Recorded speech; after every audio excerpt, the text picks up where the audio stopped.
ورشم خان لا که پوښتنه د ملانه وکړم.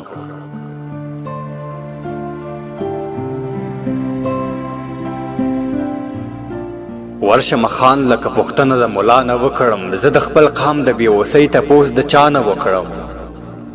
څه چل خدای چې ننګ لري خو غږ کولی نشي.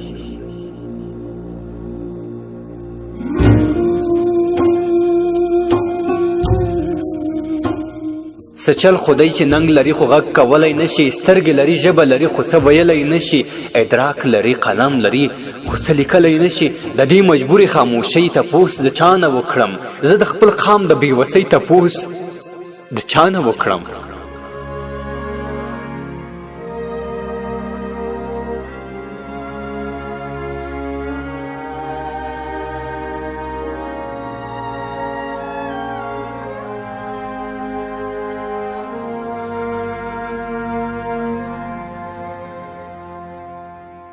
پر رڼا ورځ د ضمیرونو سوداګانې کېږي،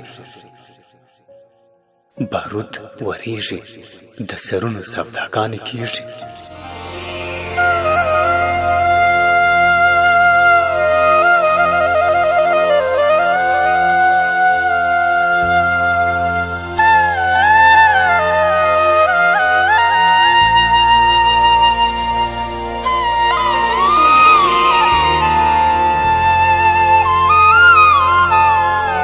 پر رڼا ورځ د ضمیرونو سوداګانې کېږي، بارود ورېږي، د سرونو سوداګانې کېږي. وینې خرڅېږي، د نیتونو سوداګانې کېږي. د دې بې حسه دلالۍ تپوس د چا نه وکړم؟ زه د خپل قام د بیوسی تپوس د چا نه وکړم؟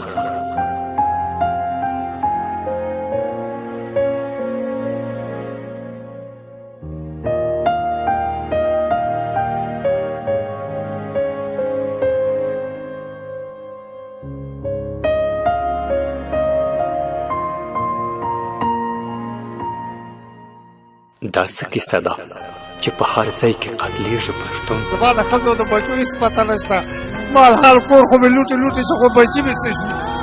ما سره دا مهرباني وکړئ چې زما ښځه او بچي پیدا. دا څه کیسه ده چې په هر ځای کې قتلېږي پښتون؟ ګناه د بل وي رسوا کېږي، بدنامېږي پښتون. لایق داسې به تر څو پورې کړېږي پښتون؟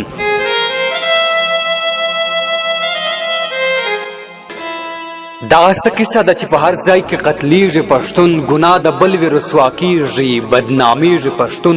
لایق داسې به تر څو پورې کړېږي پښتون؟ د هرې اوښکې او سلګۍ تپوس د چا نه وکړم؟ زه د خپل قام د بیوسی تپوس د چا نه وکړم؟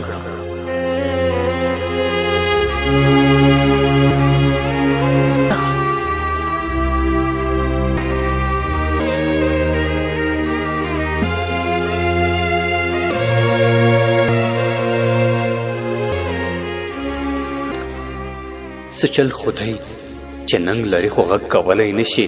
سترګې لري ژبه لري خو څه ویلی نشي. ادراک لري قلم لري خو څه لیکلی نشي. د دې مجبوره خاموشۍ تپوس د چا نه وکړم؟ زه د خپل قام د بیوسی تپوس د چا نه وکړم؟